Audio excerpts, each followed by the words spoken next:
Elon മസ്കിനെ കുറിച്ച് പലതവണ നമ്മൾ വീഡിയോ ചെയ്തതാണ്. സ്റ്റാർലിങ്കുമായി ബന്ധപ്പെട്ട് വലിയ രൂപത്തിലുള്ള കോളിളക്കങ്ങളൊക്കെ ഇന്ത്യ രാജ്യത്ത് നടപ്പിലാക്കുമെന്ന് പറഞ്ഞിട്ട് ഇലോൺ മസ്ക് പലതവണ സ്റ്റേറ്റ്മെൻറ്റ് ഇറക്കിയിട്ടുണ്ട്. അവസാനമായ അപ്ഡേഷനാണ് നമ്മൾ ഇന്ന് ഈ വാർത്തയിലൂടെ അല്ലെങ്കിൽ ഈ വീഡിയോയിലൂടെ സംസാരിക്കുന്നത്.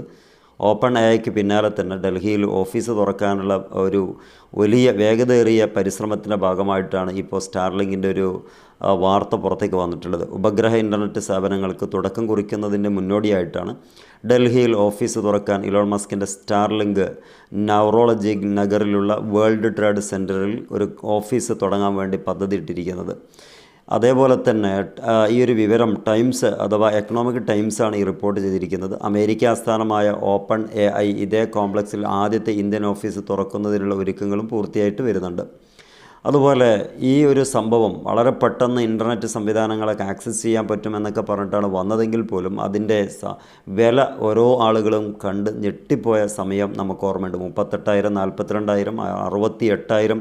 പക്ഷേ അതിനെ മാറ്റിയിട്ടുണ്ട്. അതിൻ്റെ അധികൃതർ റിപ്പോർട്ട് ചെയ്തതിനനുസരിച്ച് ഇതിൻ്റെ ആ ഒരു അന്തിമ തീരുമാനം അതൊരു ടെസ്റ്റ് മാത്രമായിരുന്നു, എക്സ്പെരിമെൻ്റ് ആയിരുന്നു ആ ഒരു വില നിർണ്ണയിച്ചത്. പക്ഷേ അത് ഇന്ത്യയിലേക്കുള്ള വിലയല്ല. അതിൻ്റെ പുനർനിർണ്ണയിച്ച വില ഏതാനും ദിവസങ്ങൾക്കകം വരും എന്നുകൂടി കൂട്ടിച്ചേർക്കുന്നുണ്ട്.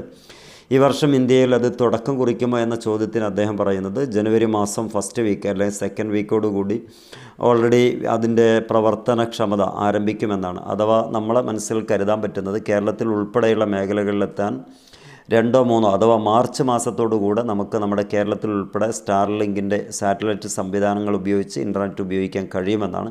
പക്ഷേ അത് എത്ര കണ്ട് പാവപ്പെട്ട ആളുകൾക്ക് ഉപകാരപ്പെടും അല്ലെങ്കിൽ ആക്സസ് ചെയ്യാൻ പറ്റുമെന്നുള്ളതിൽ ഇപ്പോഴും തർക്കം നിലനിൽക്കുകയാണ്.